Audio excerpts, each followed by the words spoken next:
नमस्कार। BA part third Hindi साहित्य की प्रथम प्रश्न पत्र की इस क्लास कक्षा में आपका स्वागत है। हम मैथिली शरण गुप्त के यशोधरा काव्य को पढ़ रहे हैं। कल से आगे के पद हम पढ़ते हैं।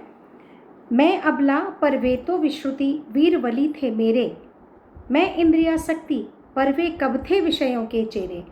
ऐ मेरे अर्धांगी भाव क्या विषय मात्र थे तेरे, हाँ अपने अंचल में किसने ये अंगार बिखेरे। है नारित्व मुक्ति में भी तो अहो विरक्ति विहारी, आर्यपुत्र दे चुके परीक्षा अब है मेरी बारी। कहती है मैं अबला पर वे तो विश्रुति वीर वली थे मेरे। वली माने महाबली योद्धा, विश्रुति गंभीर। कहती है मैं तो कमज़ोर हूँ, मैं तो अबला हूँ, लेकिन मेरे पति गौतम तो बहुत बड़े, बहुत गंभीर और बहुत उच्च कोटि के वीर महाबली हैं। बलि शस्त्र चलाने वाला ही केवल बलि या पराक्रमी या योद्धा नहीं कहलाता, अपनी इंद्रियों पर विजय प्राप्त करने वाला, अपनी भावनाओं को नियंत्रण में रखने वाला भी वीर कहलाता है। वो कहती है कि वो तो मतलब गौतम बुद्ध तो बहुत बड़े योद्धा थे जिन्हें अपने इंद्रियों पर पूरी तरह से निग्रह था, लेकिन मैं ही कमज़ोर थी। मैं इंद्रियासक्ति, मैं अपनी इंद्रियों के प्रति आसक्त थी, मैं अपने विषय वासनाओं के प्रति आसक्त थी। पर वे कब थे विषयों के चेहरे, लेकिन वो तो कभी भी विषय वासनाओं के दास नहीं थे।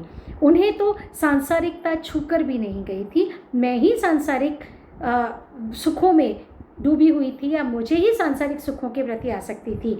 आए मेरे अर्धांगी भाव क्या विषय मात्र थे तेरे। अर्धांगी भाव दाम्पत्य भाव। वो कहती हैं कि हे मेरे दाम्पत्य भाव, हे मेरे दाम्पत्य भाव माने पत्नी के रूप में पति से जो भी जिस तरह से भी प्रेम प्राप्त करने की इच्छा होती है उसके लिए आया है अर्धांगी भाव।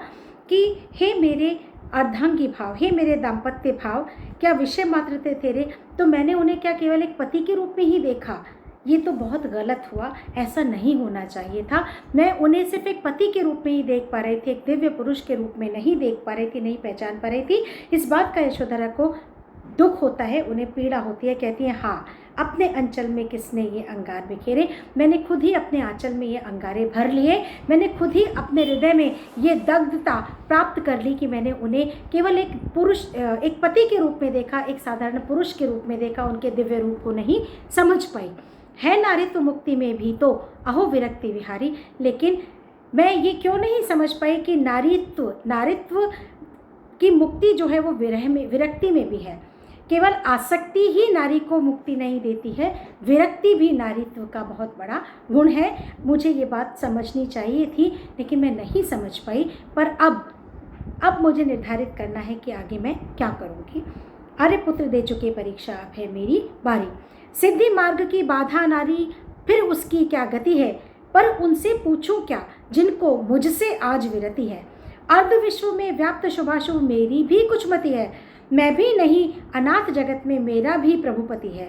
यदि मैं पतिव्रता तो मुझको कौन भार भय भारी, आर्यपुत्र दे चुके परीक्षा अब है मेरी बारी। कहती है सिद्धि मार्ग की बाधा नारी फिर उसकी क्या गति है।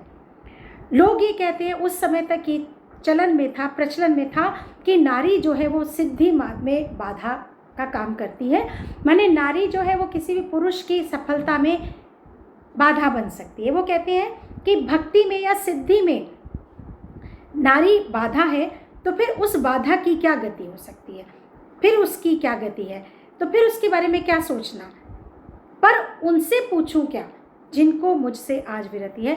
लेकिन अब ये प्रश्न मैं किससे पूछूं या उससे क्या पूछूं जो आज मुझसे विरक्त हो चुके हैं। अगर वो सामने होते तो मैं उनसे पूछती कि आप ऐसा क्यों सोचते हैं कि मैं आपकी सिद्धि प्राप्ति में बाधा हूँ। और अगर नारी किसी की सिद्धि प्राप्ति में बाधा है तो उसकी तो फिर कोई गति है ही नहीं, उसका तो फिर कोई कल्याण हो ही नहीं सकता। लेकिन ये बात मैं जिससे पूछना चाहती हूँ उससे मैं नहीं पूछ सकती, क्योंकि आज वो मुझसे विरक्त है। अर्ध विश्व में व्याप्त शुभाशुभ मेरी भी कुछ मति है। वो कहती हैं कि आधे विश्व में शुभाशुभ, अच्छा बुरा होने की जिम्मेदार मैं भी हूँ, माने मेरा भी बराबर का इस संस्कृति में, इस विश्व में अधिकार है। अर्ध विश्व, आधा विश्व तो मेरा भी है, अर्ध विश्व में व्याप्त, आधे विश्व में व्याप्त शुभाशुभ अच्छा बुरा मेरी भी कुछ मति है, उसमें मेरा भी कुछ योगदान है। मैं भी नहीं अनाथ जगत में, मेरा भी प्रभुपति है। मैं भी अनाथ नहीं हूँ इस संसार में, मेरा भी प्रभुपति है, माने मेरा भी प्रभु, माने मैं भी किसी के द्वारा भेजी गई हूँ। माने ईश्वर ने यदि पुरुष को बनाया है तो मुझे भी ईश्वर ने ही बनाया है। यदि मैं पतिव्रता तो कौन भय भारी, और यदि मैं पतिव्रता हूँ, यदि मैं अपने पति के पतिव्रत धर्म में पूरी तरह से सक्षम हूँ, अपने पति की हर कामना को समझ सकती हूँ, तो फिर मुझे किसी चीज़ का भय क्यों हो, मुझे किसी चीज़ का भय नहीं होना चाहिए। वो चले गए, वो नहीं मुझे समझ पाए, लेकिन मैं अपने कर्तव्य पथ से विमुख नहीं हो सकती। मैं उनकी हर इच्छा को सर्वोपरि मानते हुए अपना जीवन व्यतीत करती हूँ। यशोधरा के भूरी भाग्य पर ईर्ष्या करने वाली, तरस न खाओ कोई उस पर आओ भोली भाली। तुम्हें न सहना पड़ा दुख यह, मुझे यही सुख आली। वधु वंश की लाज दैव ने आज मुझी पर डाली। बस जातीय सहानुभूति ही मुझ पर रहे तुम्हारी, आर्य पुत्र दे चुके परीक्षा अब है मेरी बारी। बहुत बहुत महत्वपूर्ण पद है ये। और देखिए, संस्कृति सामाजिक सरोकार, मैं अक्सर बात करती हूँ कि साहित्य का समाज से क्या सरोकार है, वो देखिए। वो कहती हैं, यशोधरा के भूरी भाग्य पर ईर्ष्या करने वाली, विवाह के समय जो मेरी सखियां या जो लोग मेरे भाग्य से ईर्ष्या कर रहे थे, भूरी माने भूरा, भूरा माने बहुत उच्च कोटि का। यशोधरा के भूरी भाग्य, भूरी माने सौभाग्य भी कह सकते हो, कि यशोधरा के सौभाग्य से ईर्ष्या करने वाली आज मुझ पर तरस खा रही होंगी। समाज की या संसार की प्रकृति है। अच्छा देखो, अच्छा हुआ, जो उस समय ये चाहती थी कि काश हमारा विवाह गौतम से हो गया होता, आज ये सोच रही है कि अच्छा हुआ हमारा विवाह उनसे नहीं हुआ। तो वो कह रही है कि ईर्ष्या मतलब उस समय, विवाह के समय जो यशोदा के भाग्य से ईर्ष्या करने वाली थी, अब मुझे पता है तुम मुझ पर तरस खा रही हो, मुझ पर दया दिखा रहे हो, लेकिन मुझ पर तरस मत खाओ, क्योंकि तुम वास्तविकता को नहीं समझ पा रही हो, तुम भोली हो, तुम नादान हो, तुम्हें नहीं पता कि मुझे क्या मिला है। तुम्हें ना सहना पड़ा दुख यह, मुझे यही सुख आली। तुम ये सोच रही होगी कि अच्छा हुआ जो गौतम से हमारा विवाह नहीं हुआ, नहीं तो हमें ये दुख सहना पड़ता। तो तुम्हारा दृष्टिकोण और मेरा दृष्टिकोण पृथक है। तुम जिसे दुख समझ रही हो, वास्तव में मेरे लिए यही बहुत बड़ा सुख है। तुम विरह को, गौतम के विरह को जो दुख समझ रही हो, मेरे लिए गौतम की विरह बहुत बड़ा सुख है। वधु वंश की लाज देव ने आज मुझे पर डाली। एक बहू का क्या दायित्व होता है, मतलब एक वंश की, एक परिवार की लाज, देव माने भाग्य ने, देव भाग्य को कहते हैं कि भाग्य से मुझे ये दायित्व मिला है जो हर किसी को नहीं मिलता, कि एक वधू के रूप में मैं अपना जीवन कैसे यहाँ पर व्यतीत करूँ। आज मुझे बहुत सौभाग्य से ये इतना बड़ा या कहो कि देव की कृपा से, ईश्वर की कृपा से मुझे ये इतना बड़ा दायित्व मिला है। तो इसलिए केवल जातीय सहानुभूति, हाँ एक नारी के प्रति सहानुभूति जैसे रख सकती है, बस उतनी ही सहानुभूति तो मुझ पर रखना, इससे ज़्यादा मेरे ऊपर कोई तरस मत खाना, क्योंकि मैं अपने दुख को ही अपना बहुत बड़ा सुख मानकर बैठी हूँ।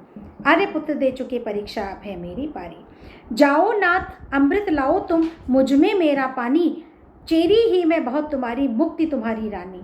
प्रिय तुम तपो सहूँ मैं भरसक, देखूँ बस हे दानी, कहाँ तुम्हारी गणगाथा में मेरी करुण कहानी। तुम्हें अप्सरा विघ्न न व्यापे, यशोधरा कर धानी, आर्य पुत्र दे चुके परीक्षा अब है मेरी बारी। जाओ नाथ अमृत लाओ तुम, मुझ में मेरा पानी। कहती हैं कि हे नाथ, हे मेरे प्रियतम गौतम, तुम जाओ अमृत लाओ, तुम जीवन का अमृत प्राप्त करो, तुम इस संसार के कल्याण के लिए जो करना चाहते हो वो करो, तुम अमृत रूपी उद्देश्य को प्राप्त करो। मुझ में मेरा पानी, और मुझे मेरे कर्तव्य रूपी, मतलब मुझ में वो कर्तव्य भाव है, मुझ में मेरा पानी माने मुझ में मेरा प्रण रखने की शक्ति है। तुम अमृत प्राप्त करो और मुझे मेरे कर्तव्य के पानी के साथ रहने दो। मुझे पता है कि मेरा क्या कर्तव्य है। चेरी ही मैं बहुत तुम्हारी, मुक्ति तुम्हारी रानी। अगर मुक्ति तुम्हारी रानी है, मुक्ति को तुम वर्ण करना चाहते हो, तो मुझे अपनी दासी ही रहने दो, मैं तुम्हारी दासी बनकर भी बहुत खुश हूँ। यद्यपि तुम मुझे त्याग कर गए हो, मुझे त्याग कर किसका वरण करने गए हो? मुक्ति का, मुक्ति का वरण करने गए हो। मुक्ति को तुम अपनी रानी बनाना चाहते हो तो मुझे अपनी दासी ही रहने दो, मैं इस पे खुश हूँ। प्रिय तुम तपो सहु मैं भरसक, तुम तपस्वी हो, तुम तपस्या करो, तुम तपो, तुम जीवन के सारे कष्ट सहो, सहु मैं भरसक, और मैं उन कष्टों की प्रति छाया को, या तुम कैसे कष्ट पा रहे होगे उसकी कल्पना करके ही मैं उन कष्टों का अनुभव कर सकूं। देखूं बस हे दानी, केवल मैं ये देख सकूं कहाँ तुम्हारी गणगाथा में मेरी करुण कहानी, कि तुम्हारा जब जिक्र होगा, जब तुम्हारे बारे में जब बात की जाएगी तो क्या मेरी ये करुण कहानी का भी जिक्र आएगा? क्या कोई कभी मेरे इस जीवन के बारे में भी बात करेगा? बस मुझे इतना ही देखना है। मैं ये करना, मतलब देखना ये नहीं है कि कोई चैलेंज के रूप में देखना है, किसी चेतावनी के रूप में नहीं। वो ये कह रहे हैं कि मैं भी उतना ही दग्ध होंगी, उतना ही जलूंगी, उतना ही तपस्या करूंगी और उतना ही कर्तव्य पथ पर निष्ठा से अडिग रहूंगी जितना आप रह रहे हो, ताकि जब आपका जिक्र आए, जब आपकी चर्चा हो, तो आपकी पत्नी को भी बाधा के रूप में, आपकी पत्नी को बाधा के रूप में न देखा जाए, बल्कि एक सहयोगिनी के रूप में याद किया जाए। तुम्हें अप्सरा विघ्न न व्यापे यशोधरा करधानी, तुम्हें अप्सरा का विघ्न नहीं आए, माने तुम्हें पत्नी के रूप में मैं कभी तुम्हारी बाधा ना बनूं, तुम्हें ऐसा कभी एक पल के लिए भी याद ना आए कि कभी तुम अपनी किसी पत्नी को या अपने पुत्र को पीछे छोड़ गए थे, ऐसा मैं कभी नहीं होने दूंगी। आर्यपुत्र दे चुके परीक्षा, अब है मेरी पारी। आर्यपुत्र तो परीक्षा दे चुके हैं, मैंने गौतम को जो करना था वो कर चुके, अब मेरी बारी है। धन्यवाद। कल हम अंतिम पद पढ़ेंगे इसके।